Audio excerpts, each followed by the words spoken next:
In the heart of the great hall, under cover of darkness, a daring theft was underway. The big bad rat tiptoed inside, his sharp eyes glinting in the candlelight. "Heh, heh," he whispered, "the Mouse King's painting. It'll be mine tonight." He crept across the cold stone floor and stretched out his greedy paws toward the royal portrait.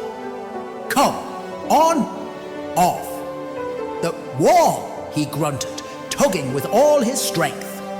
With a final heave, the painting came free. He smirked and clutched the ornate gold frame against his chest. "No one will ever know it was me." The next morning, Pip the Mouse arrived with his friends. He stopped in his tracks, eyes wide in shock.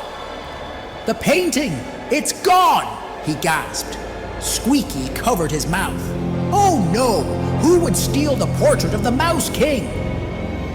Millie looked around the hall, her whiskers trembling. "What will we do, Pip?" "We must follow the clues before the trail goes cold." "Then let's not waste a moment."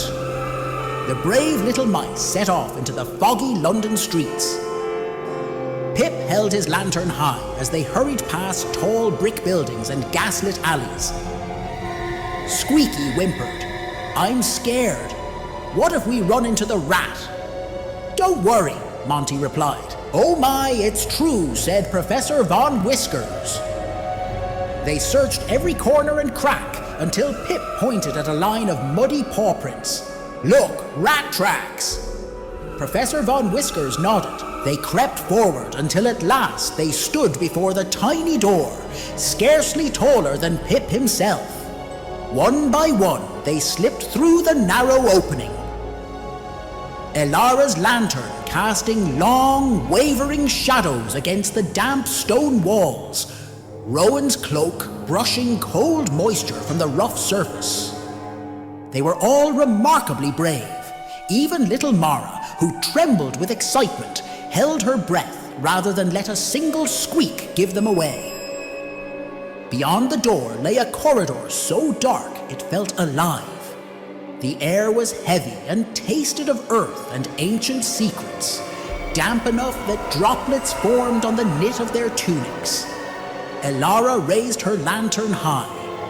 Tiny motes of dust danced in the lantern's glow, revealing a slick floor that glistened with water. "Keep up, everyone," Pip whispered, voice tight with anticipation. "We don't know how far this goes." They followed a single line of muddy footprints that led them deeper into the bowels of the rock.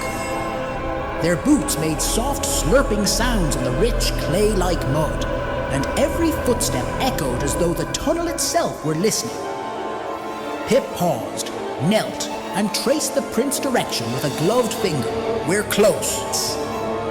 The big bad rat peered out from behind a stack of boxes, clutching the stolen painting.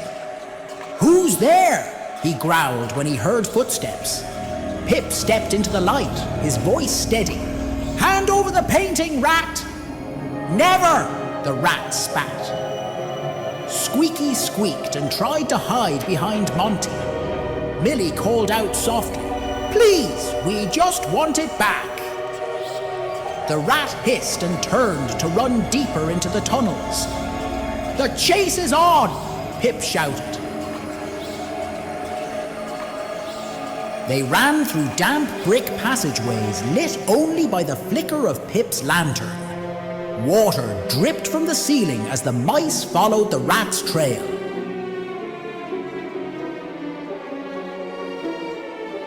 The big bad rat clutched the painting tightly, panting. "You'll never take it," he snarled. At last, they cornered him in a dark tunnel. Pip took a step closer. "It doesn't belong to you," he said gently. Millie's voice was small but brave. "It belongs to everyone in the hall. Please, give it back." "You'll never take it," he snarled. "Get him, faster, the chase is on." The rat ran and ran down the sewer until they were all in the rat's lair. The rat had a big sneeze, oh my. the mice gave the rat some cheese. Which was a trick. He was under the cage, which fell down and trapped the rat. The rat soon changed his mind and was very sorry he caused so much trouble. He then gave the mice the painting back. The rat promised to never steal ever again. The mice thanked the rat and headed back to the great mouse hall. Let's get home, everyone. The mice and the rat became great friends and had lunch often, and the rat kept his promise and became a policeman. Once there, the painting was checked for damage by Professor Von Whiskers. All looks good. Well done, everyone. Mother asks, "How was your day?" Pip replies, "It was a great adventure." Everyone starts to laugh. Mother says, "Go finish your homework." Goodbye for now from Wonder Tales tunes where dreams take flight. See you all soon, Wonder Tale Tunes.